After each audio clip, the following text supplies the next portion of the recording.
En une seule phrase, mon mari a effacé 6 ans de ma vie. J'ai entendu la voix de mon mari à travers la porte de l'hôpital, et en une seule phrase, il a effacé 6 ans de ma vie.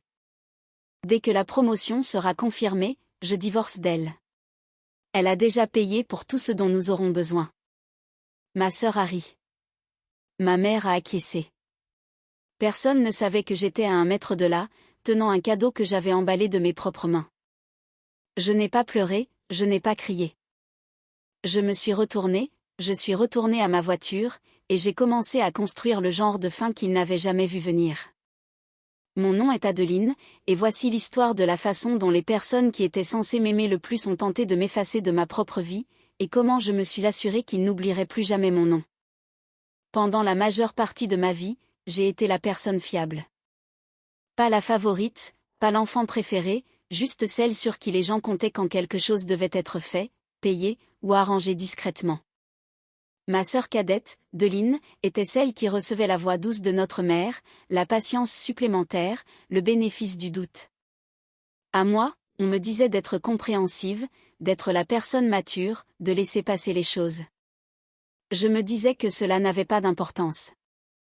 J'avais construit une vie qui, de l'extérieur, semblait solide, un poste de directrice marketing que j'avais obtenu après 11 ans de travail, une maison de ville à Denver avec un jardin que je maintenais vraiment en vie, et un mari, Beston, qui avait l'habitude de me regarder comme si j'étais la réponse à une question qu'il s'était posée toute sa vie. Nous nous sommes mariés quand j'avais 28 ans.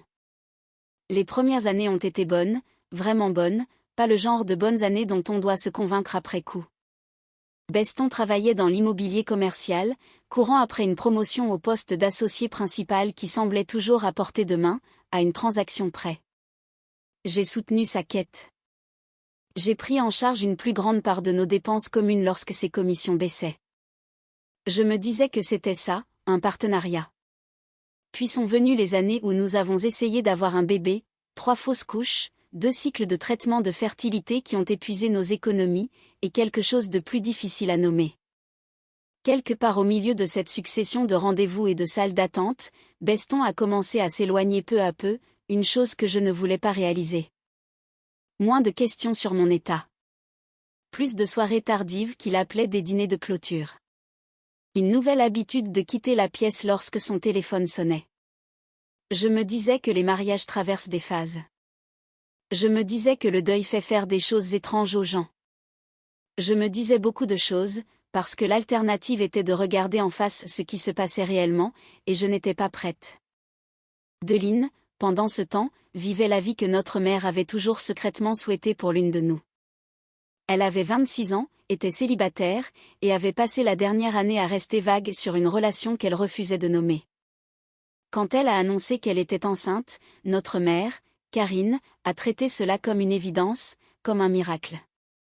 Quand je perdais grossesse après grossesse, Karine traitait cela comme un inconvénient auquel je ne devais pas penser.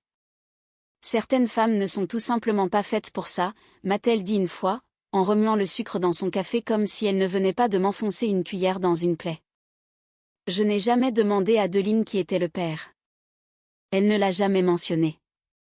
J'ai supposé. Comme on suppose les choses. J'avais cessé d'attendre l'honnêteté des gens. Elle avait ses raisons, et je finirais par l'apprendre en même temps que tout le monde. Je n'avais aucune idée à quel point la réponse était proche de moi. Avec le recul, il y avait de plus petits signes que j'avais ignorés, sans me permettre de les examiner de trop près. Un parfum qui n'était pas le mien, qui flottait faiblement sur l'une des vestes de Beston, et je me suis convaincue qu'il venait probablement d'un ascenseur bondé ou d'une réunion avec un client. Une retraite de travail d'un week-end à laquelle il a assisté, pour laquelle je n'ai trouvé aucun email de confirmation d'hôtel lorsque j'ai cherché l'itinéraire pour m'organiser. Une période d'environ 4 mois où il a commencé à poser son téléphone face contre table sur n'importe quelle surface, une habitude si petite que j'ai à peine remarqué qu'elle avait commencé. Je n'étais pas inconsciente de tout cela. Je pense que, pour être honnête avec moi-même, j'étais fatiguée. Fatiguée de chercher des explications, fatiguée d'être celle qui remarquait les choses et devait ensuite décider quoi faire de cette observation. Après la 3e fausse couche, j'ai pris une décision silencieuse, quelque part au fond de moi, que je n'avais pas la capacité de combattre 2 pertes à la fois, la perte de la famille que j'avais tant désirée, et la perte du mariage auquel je voulais encore croire. J'ai choisi de croire au mariage. Je lui ai accordé le bénéfice du doute. Mes amis, en dehors de la famille, ont remarqué des choses que je ne voulais pas voir. Ma collègue, Marisol, m'a demandé gentiment un jour pendant le déjeuner si Beston me demandait encore comment s'étaient passés mes rendez-vous. J'ai dit oui. Ce n'était pas tout à fait un mensonge, il demandait. Il avait juste cessé d'attendre la réponse. Le matin où Deline devait accoucher, je me suis réveillée tôt et j'ai conduit jusqu'à une boutique à l'autre bout de la ville qui fabriquait des couvertures de bébés personnalisées. J'ai choisi un fil ivoire sur un tissu gris doux, et je l'ai fait broder avec les initiales du bébé, BM, pour Becquet Moral, car Deline avait gardé son nom de famille pour lui, ce à quoi je n'avais pas prêté attention à l'époque, et j'ai acheté une petite boîte en bois pour les souvenirs. Beston m'a embrassé le front ce matin-là en sortant, déjà habillé pour ce qu'il appelait une réunion de clôture absolument impossible à reporter. Dis à Deline que je suis fier d'elle, a-t-il dit en ajustant ses boutons de manchette dans le miroir du couloir. Je me souviens avoir pensé à ce moment-là que c'était une chose étrange à dire, à propos d'une belle-sœur avec qui il n'avait jamais eu une relation particulièrement proche. Je l'ai classée, comme je classais beaucoup de choses à l'époque, remarqué, puis mis de côté. Le service de maternité de l'hôpital sentait l'antiseptique pur. Je me suis présentée à la réception, le sac cadeau à la main, et je me suis dirigée vers la chambre de Deline avec quelque chose qui, pour la première fois depuis longtemps, ressemblait à de l'espoir. Je voulais tenir mon neveu. Je voulais à nouveau faire partie de quelque chose. La porte de Deline était entr'ouverte de quelques centimètres. J'ai ralenti le pas. Pas pour écouter aux portes, mais j'ai reconnu une voix instantanément et je suis restée paralysée. C'était Beston. Il n'était pas dans une réunion de clôture, ni même près de son bureau. Il se tenait dans la chambre d'hôpital de ma sœur, semblant plus détendu qu'il ne l'avait été avec moi depuis des mois. Elle n'a encore aucune idée, disait-il, et j'ai entendu le tintement d'un gobelet en carton posé sur une table. Tant qu'elle continue de payer l'hypothèque, rien de tout cela ne doit changer. Il y eut une pause. Quelqu'un, je pense Deline, a dit quelque chose de trop bas pour que je puisse comprendre, puis un rire doux. Fatiguée, comme le sont souvent les nouvelles mères. Fatiguée, pas amusée, mais plutôt soulagée. Il n'a pas tort, a dit ma mère, et sa voix n'était pas forte non plus. En fait, elle était presque douce, ce qui, d'une certaine manière, a empiré les choses. Tu n'as rien à décider aujourd'hui. Ne compliquons pas les choses prématurément. Elle le saura tôt ou tard. Pas aujourd'hui, a dit Karine. Aujourd'hui, on profite. On a entendu un bruissement de couverture, un petit bruit du bébé, puis de nouveau Beston. Plus bas maintenant, comme s'il était penché sur le berceau. J'ai laissé ton nom sur les papiers pour l'instant. C'est plus simple comme ça. On arrangera le reste une fois que les choses se seront calmées. Je n'ai pas compris, pas entièrement, ce que « le reste » signifiait. Pas encore. J'ai seulement compris, debout dans ce couloir, que ce qui se discutait de l'autre côté de cette porte avait clairement déjà été discuté auparavant, plus d'une fois, dans des pièces où je n'étais pas. J'étais là, tenant un sac cadeau pour un bébé qui s'avérait être le fils de mon mari, écoutant ma propre mère parler de mon mariage comme s'il s'agissait d'un simple conflit d'agenda. Je n'ai pas ouvert la porte. J'ai reculé, encore une fois.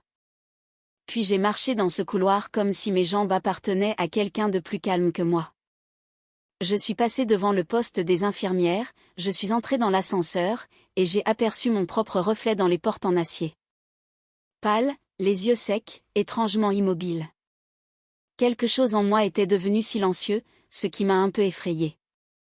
Je n'étais pas anesthésiée, mais concentrée. Je suis restée assise dans ce parking pendant près de 20 minutes avant de pouvoir me décider à tourner la clé. Le sac cadeau était sur le siège passager. La petite boîte à souvenirs en bois était légèrement appuyée contre la boucle de la ceinture de sécurité. Et je me souviens l'avoir fixée, en pensant à quel point il était étrange de pouvoir ressentir autant de chagrin pour un enfant que je ne connaissais même pas encore. Un enfant qui était, d'une manière rétrograde, mon neveu, encore innocent de tout ce qui venait d'être décidé sur son avenir, et le mien, dans cette chambre d'hôpital. J'ai pensé à appeler Beston, là, dans le garage, et à lui demander de s'expliquer. J'ai pensé à retourner à l'intérieur et à laisser ce sac à dos au milieu de la chambre, pour que les trois puissent voir mon visage pendant que je le faisais. J'ai pensé à une douzaine de versions de cet après-midi où j'ai dit quelque chose, crié quelque chose, ou quelque chose s'est brisé. Je n'ai rien fait de tout cela. Un instinct, sous le choc, me disait déjà que la version où je réagissais immédiatement était la version où je perdais. Les gens pris par surprise disent des choses qu'ils ne peuvent pas reprendre, et prennent des décisions sans y avoir réfléchi. Je voulais être la version de moi-même qui réfléchissait bien. Je ne comprenais pas encore tout à fait dans quoi j'étais tombée. Je n'avais pas entendu une confession, pas vraiment. Juste des fragments. Le genre de demi-phrase que les gens s'échangent quand ils ont déjà eu la conversation complète une douzaine de fois auparavant et qu'il n'est pas nécessaire de la répéter. Je ne savais encore rien de la promotion, de l'appartement, du contrat de location avec mon nom falsifié. La seule chose que je savais, assise dans ce garage, c'est que quelque chose entre trois avait été réglé sans moi, et qu'ils avaient parlé de moi sur un ton réservé aux meubles. C'est à ce moment-là que j'ai finalement craqué. Je ne me souviens pas avoir décidé de pleurer. Je me souviens avoir saisi le volant à deux mains et m'être plié en avant, mon front pressé contre le cuir, et avoir simplement tout laissé sortir. Des pleurs laids, haletants, le genre de pleurs que je ne m'étais pas permis depuis la dernière fausse couche, quand je m'étais promis d'arrêter de m'effondrer sur les parkings. J'ai pleuré pour le bébé à qui j'avais acheté une couverture. J'ai pleuré pour 6 ans que je pouvais soudainement voir différemment. Chaque petite absence se transformait en quelque chose de délibéré. J'ai pleuré de honte pour la version de moi-même qui se tenait dans ce couloir, pleine d'espoir, 20 minutes plus tôt, parce qu'elle ne savait pas encore ce que je savais maintenant. Ça n'a pas duré longtemps, 6, peut-être 7 minutes, mais j'ai laissé faire, complètement, parce qu'une partie de moi comprenait que si je ne pleurais pas maintenant, en privé, cela trouverait un moyen de sortir plus tard, au pire moment possible, devant les personnes qui le méritaient le moins. Quand ce fut passé, je me suis essuyé le visage avec le dos de ma main. Je me suis regardé dans le rétroviseur du pare-soleil jusqu'à ce que ma respiration redevienne normale, et j'ai démarré la voiture. Je ne suis pas rentrée chez moi. Je me suis assise dans un café à 2 rues de l'hôpital, le sac à dos toujours sur le siège passager. J'ai ouvert l'application bancaire sur mon téléphone avec des mains qui avaient enfin cessé de trembler. J'ai commencé par tirer sur les fils que j'avais remarqués pendant des mois et que je ne m'étais jamais autorisée à suivre. Un prélèvement récurrent à une clinique obstétrique privée que je ne reconnaissais pas. Des frais de covoiturage les soirs où Beston disait travailler tard. Une dépense de cadeaux d'entreprise pour des meubles de bébé qui m'avaient semblé étrange même lorsque je l'avais survolé à l'époque. Une fois que j'ai vraiment regardé, le schéma s'est dessiné de lui-même en quelques minutes. Des virements à 2 lignes morales remontant à près d'1 an. Des paiements à une entreprise de meubles pour un ensemble de chambres d'enfants, et le loyer d'un appartement dans un immeuble du centre-ville que je n'avais jamais vu. Je n'y avais jamais mis les pieds, je ne l'avais jamais visité. Je n'avais jamais signé un seul document où mon nom figurait comme garant. Je suis resté longtemps à fixer ce contrat de location. La signature en bas ressemblait à la mienne à première vue, suffisamment pour que je comprenne immédiatement comment elle avait pu passer inaperçue au bureau de location, mais ce n'était pas la mienne.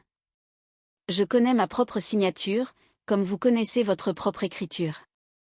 Et la boucle du « A » était mauvaise, plus serrée que je ne l'avais jamais faite. Le genre de détail que seule la personne qui l'écrit réellement 1000 fois remarquerait. Je n'avais pas encore de preuves. J'avais le sentiment aigu et froid que quelque chose d'illégal s'était produit avec mon nom sans ma permission, mais le prouver prendrait plus de temps que cet après-midi dans un café. Ce n'était plus une liaison, c'était une fraude. J'ai appelé la seule personne en qui j'avais assez confiance pour tout entendre sans sourciller. Ma colocataire de l'université, Meridi, qui avait passé la dernière décennie à se forger une réputation comme l'une des avocates en droit de la famille les plus brillantes de l'État. « Adeline » a-t-elle répondu, « tu as l'air trop calme pour un dimanche. J'ai besoin que tu m'expliques ce qui se passe quand quelqu'un a peut-être falsifié ta signature sur un contrat de location, ai-je dit. Il y eut une pause, puis, plus bas, raconte-moi tout. Je lui ai parlé du couloir de l'hôpital, de la voix de ma mère, du rire de Deline, des projets de Beston pour le nom de son fils, des virements, du contrat de location, de tout, avec le même ton plat et méthodique que j'utiliserai pour le reste de cette conversation, parce que si je me permettais de tout ressentir pleinement, je n'étais pas sûre de pouvoir continuer à parler. Quand j'ai eu fini, Meridi est restée silencieuse un moment. Ce n'est pas juste un mariage brisé, a-t-elle finalement dit. C'est de la fraude financière, de l'usurpation d'identité, et un plan qui se trame dans ton dos depuis près d'1 an. Tu as plus de pouvoir que tu ne le penses, mais seulement s'il ne sait pas que tu as compris. Que dois-je faire ? Elle m'a expliqué lentement, comme on explique quelque chose à quelqu'un qui est encore en état de choc, même si ma voix n'avait pas vacillé une seule fois. Elle m'a dit que dans des cas comme celui-ci, l'instinct de confrontation immédiate est presque toujours le mauvais. Non pas parce que la colère n'est pas justifiée, mais parce que la confrontation donne à l'autre partie le temps de se préparer, d'effacer, de retirer de l'argent, de mettre son histoire au clair avant qu'un quelconque fonctionnaire ne pose une seule question. En ce moment, a-t-elle dit, tu es la seule à connaître toute l'étendue de la situation. Dès que tu diras un mot à Beston, cet avantage disparaîtra. Il commencera à couvrir ses traces. Deline commencera à couvrir ses traces. Ta mère commencera à gérer l'histoire au lieu de la vivre. Tu as une fenêtre de tir où tu en sais plus qu'il ne le pense. Je ne veux pas que tu la gâches.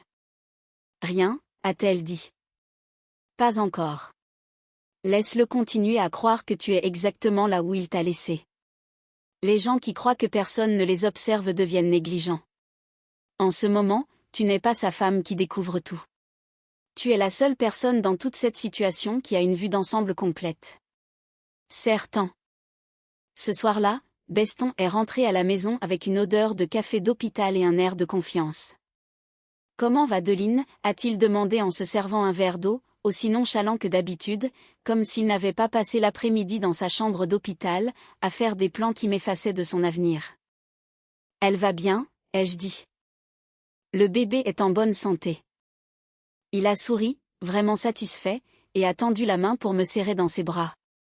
Je l'ai laissé faire.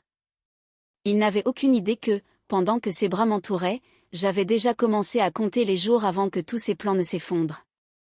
Le lendemain matin, je suis allée travailler comme si de rien n'était, car dans le monde où Beston, Deline et Karine croyaient que je vivais, rien n'avait changé. J'ai assisté à une réunion de stratégie marketing, j'ai donné des notes sur une campagne client, et j'ai répondu aux emails avec la même efficacité que toujours. Personne dans ce bureau n'avait la moindre idée que j'avais passé la nuit précédente à compiler un dossier qui, à terme, mettrait fin à un mariage, à une carrière, et à l'illusion qu'une famille avait soigneusement entretenue sur elle-même. Cette nuit-là, et pendant plusieurs nuits ensuite, j'ai commencé à mener 2 versions de ma vie en parallèle. Dans l'une, j'étais Adeline, l'épouse, assez chaleureuse, assez présente, assez banale pour que Beston n'ait aucune raison de soupçonner que quelque chose avait changé. Dans l'autre, je devenais quelqu'un qui ressemblait plus à une enquêtrice, quelqu'un qui lisait les relevés financiers comme d'autres lisent des romans, cherchant la phrase qui ne collait pas. Meridi m'a appris des choses que je n'avais jamais eu de raison d'apprendre auparavant. Comment les relevés de comptes joints peuvent révéler des schémas, si l'on sait quelles colonnes comparer? Comment demander des copies certifiées de documents signés à un bureau de location sans alerter la personne qui pourrait surveiller précisément ce genre de demande? Comment le silence, utilisé correctement, peut rassembler plus de preuves qu'une confrontation ne le pourrait jamais? Pendant les 3 semaines suivantes, je suis devenue quelqu'un que je ne reconnaissais pas tout à fait. Patiente, observatrice, imperturbable en apparence, et implacable au fond. J'ai continué à me présenter au dîner de famille. J'ai continué à poser des questions polies sur Beckett. J'ai continué à sourire à ma mère à travers la table pendant qu'elle louait l'éclat de Deline et me demandait, dans la même phrase, si j'avais fait la paix avec le fait de ne pas avoir d'enfant. Seule, chaque nuit, après que Beston se soit endormi, je m'asseyais à la table de la cuisine avec l'aide de Meridi et je créais un dossier. J'ai trouvé 4 virements distincts de notre compte d'investissement joint vers un compte privé au nom de Deline, totalisant un peu moins de 60 000 $ en 10 mois. J'ai trouvé des échanges de SMS que Beston avait accidentellement laissés synchroniser sur notre compte de stockage en nuage partagé, une erreur commise par un homme qui avait cessé d'être prudent parce qu'il supposait que j'avais cessé de prêter attention. Les messages ne concernaient pas seulement l'infidélité, ils étaient stratégiques. Beston se préparait depuis plus d'1 an à une promotion au poste d'associé principal dans son cabinet, une promotion assortie d'une prime de signature substantielle et d'un ensemble d'actions. Dans un message, Deline avait écrit qu'il devait maintenir la stabilité à la maison jusqu'à ce que la promotion soit finalisée, car un divorce compliqué avant la conclusion de l'accord pourrait lui coûter le poste. Je n'étais pas sa femme.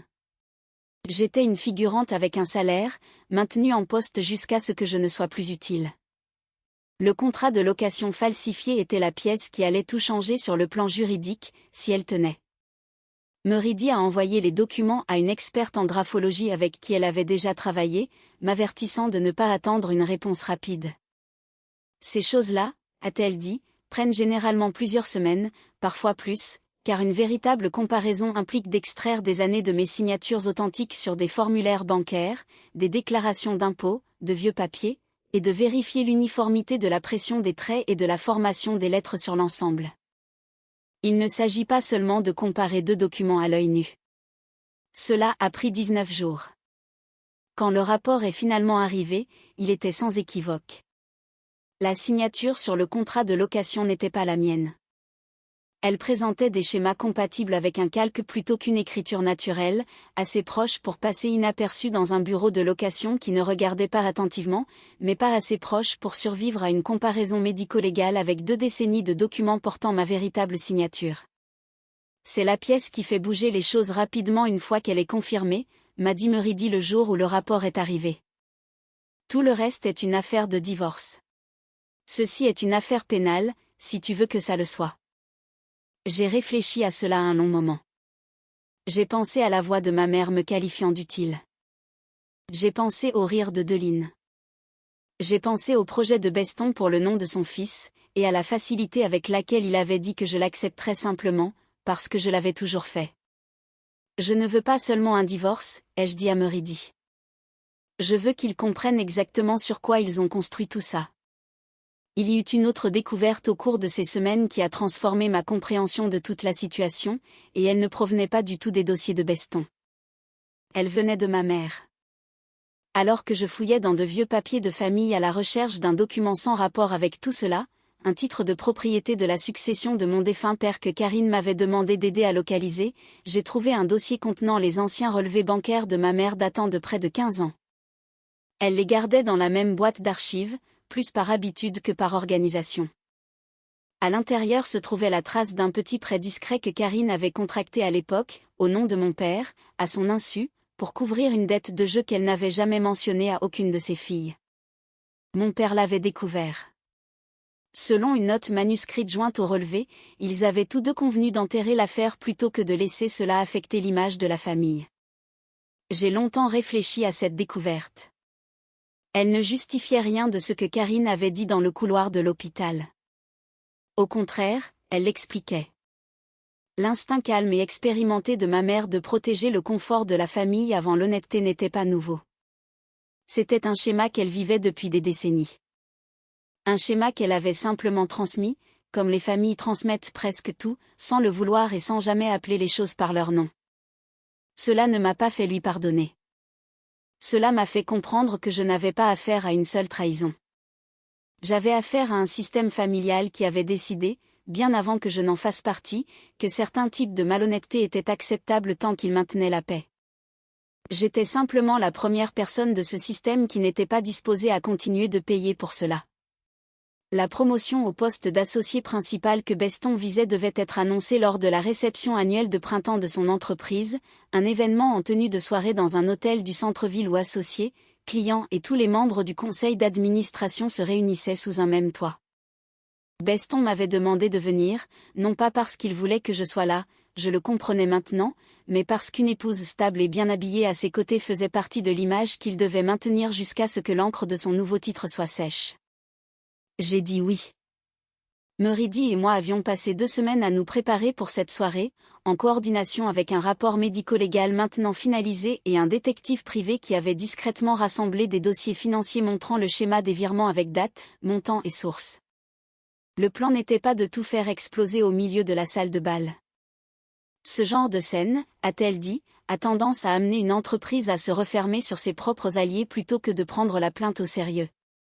Elle avait plutôt organisé la livraison de la documentation directement au conseiller juridique général de l'entreprise, formellement, le lendemain matin à la première heure, par des canaux qui ne pouvaient pas être rejetés comme ceux d'une épouse méprisée faisant du bruit à une fête.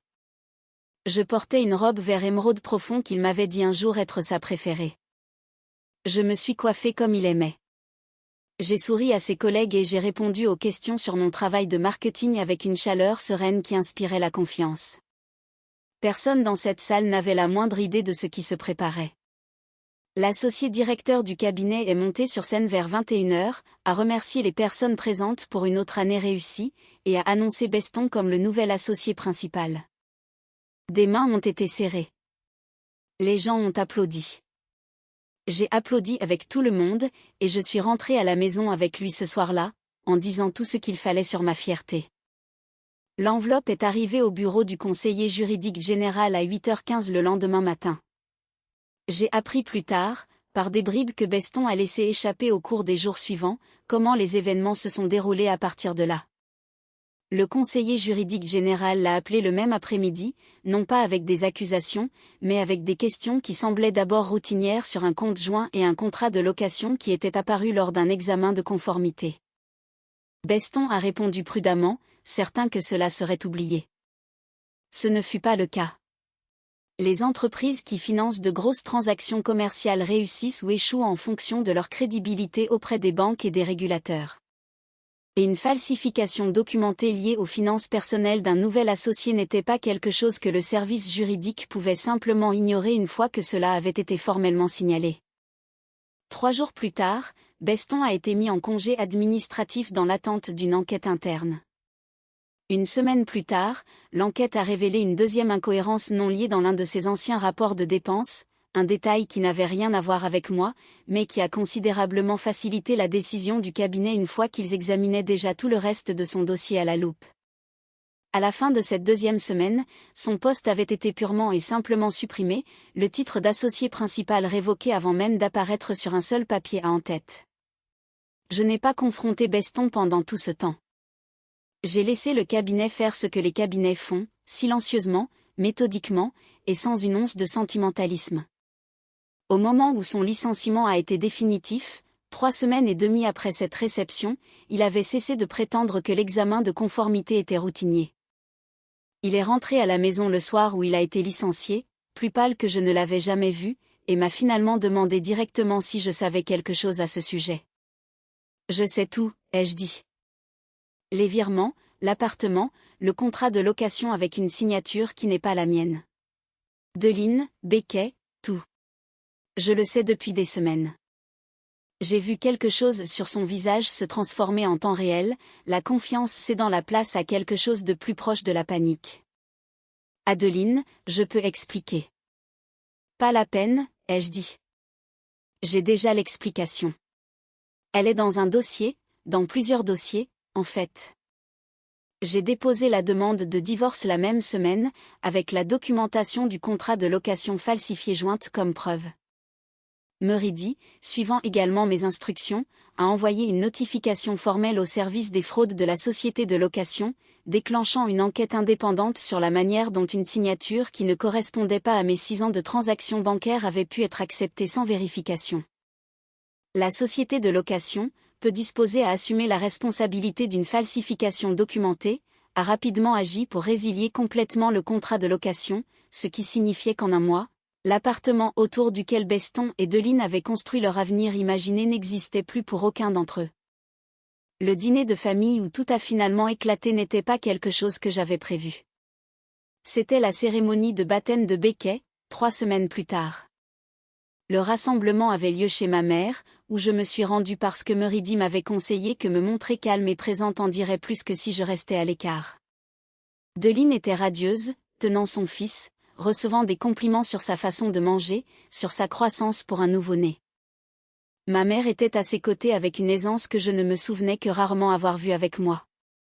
J'ai attendu que les toasts commencent. Quand ma mère a levé son verre et a dit quelque chose sur sa gratitude que tous ceux qui comptaient aient trouvé leur chemin jusqu'à ce moment, j'ai levé le mien aussi.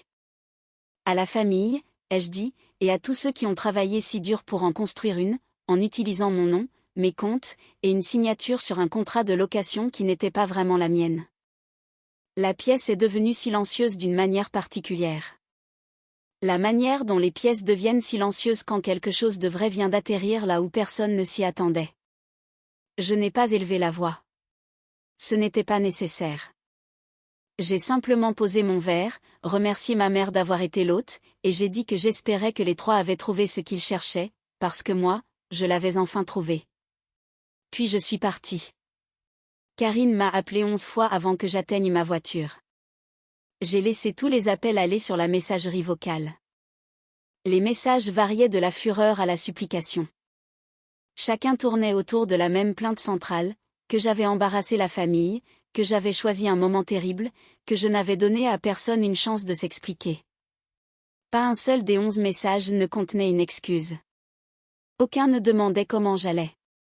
Même face au décombre de ce qu'elle et ma sœur avaient construit, le premier instinct de ma mère restait le contrôle des dégâts pour l'image de la famille, pas l'inquiétude pour la fille qui était au milieu de tout cela.